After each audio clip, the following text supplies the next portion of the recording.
Здравствуйте, друзья! Геноцид русскоязычных граждан Украины сегодня в Украине это, можно сказать, привычное явление. На это уже никто практически не обращает внимания. Ведь русский язык называют языком страны-агрессора, а значит, совершать преступление геноцида в отношении русскоязычного национального меньшинства в Украине – это дело чести патриота Украины. Это, можно сказать, геройство и дело чести всякого, кто хочет отличиться в качестве патриота украинского государства. В Уголовном кодексе Украины есть стаття 161.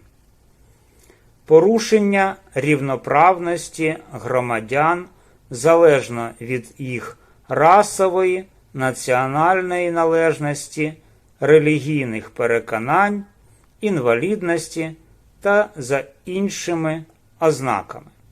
То есть речь идет о нарушении равноправности граждан в зависимости от их расовой, национальной принадлежности, религиозных убеждений, инвалидности и другим признакам.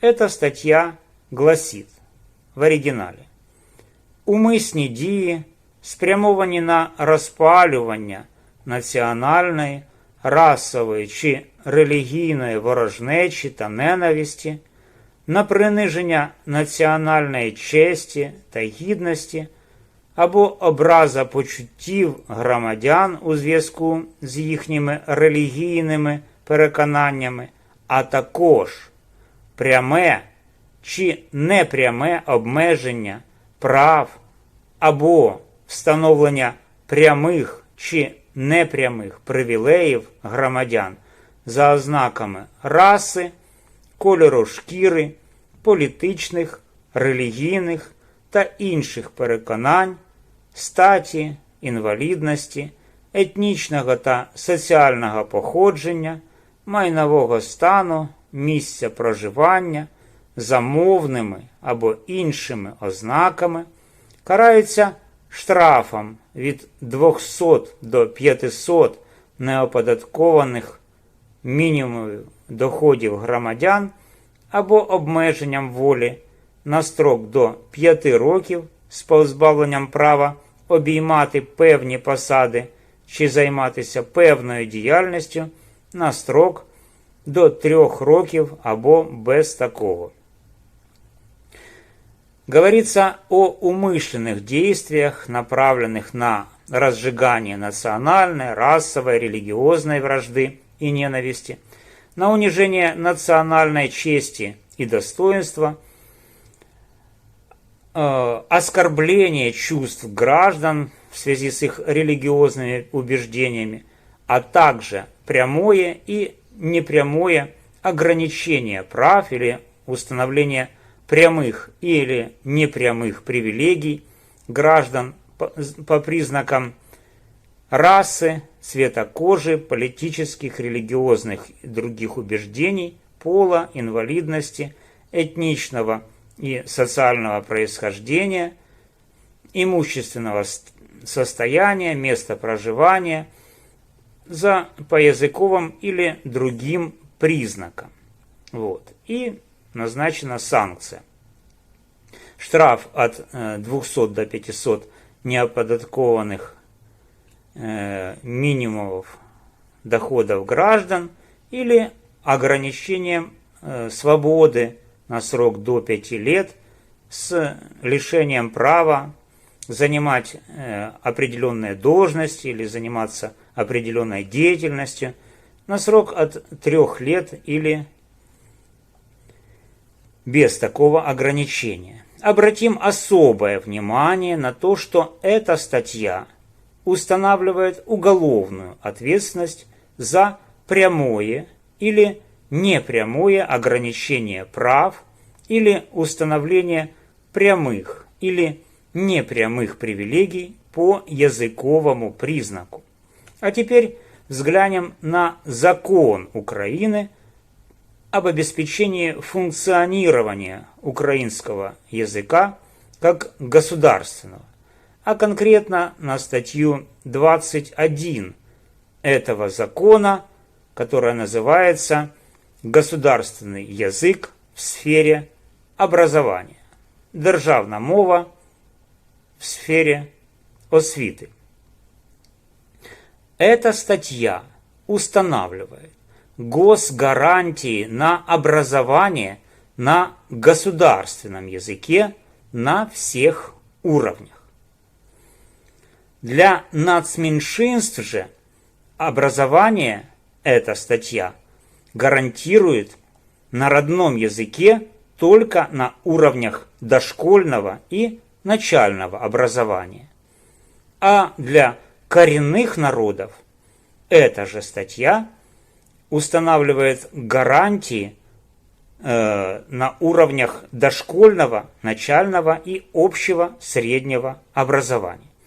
То есть для украинского языка гарантируются все уровни образования. Для нацменьшинств, и в частности русскоязычного нацменьшинства, гарантируется только дошкольное и начальное образование. Для коренных народов гарантируются не все уровни, как для украинского языка, не все уровни образования, а только уровни дошкольного, начального и общего среднего образования. Как мы видим, что в зависимости от языка преподавания гарантии охватывают различный объем права на образование. Это означает, что закон установил ограничение гарантий в зависимости от языка преподавания, создав ограничение прав граждан Украины, принадлежащих к национальным меньшинствам, гарантиями в объеме дошкольного и начального образования, а для граждан Украины, принадлежащим к коренным народам Украины, гарантиями в объеме дошкольного, начального и общего среднего образования. Это ограничение объема гарантий в зависимости от языка преподавания фактически является попыткой, или даже не попыткой, а фактическим узакониванием неравенства прав этнических украинцев, представителей нацменьшинств и представителей коренных народов Украины. То есть этнические украинцы имеют одни гарантии, представители нацменьшинств имеют другие гарантии, другой объем гарантий, а представители коренных народов Украины имеют третий объем гарантий. И для вот этих трех категорий граждан объемы гарантий различные, то есть установлены в зависимости от языка преподавания, то есть по языковому признаку. Установление такого неравенства прямо противоречит статье 161 Уголовного кодекса Украины и является преступлением. Но, как ни странно, за это преступление, длящееся с 2019 года, пока никто к уголовной ответственности не привлечен. Такие же ограничения объема прав в зависимости от языка и гражданства Закон Украины об обеспечении функционирования украинского языка как государственного установил, например, в сфере обслуживания и в ряде других сфер. Неужели никто не видит состава преступления, предусмотренного статьей 161 Уголовного кодекса Украины в отношении русскоязычных граждан? Не стесняйтесь, русскоязычные, подавайте заявление по факту совершения против вас и ваших детей преступления, предусмотренного статьей 161 Уголовного кодекса Украины. И все у вас получится. Спасибо за внимание. До новых встреч.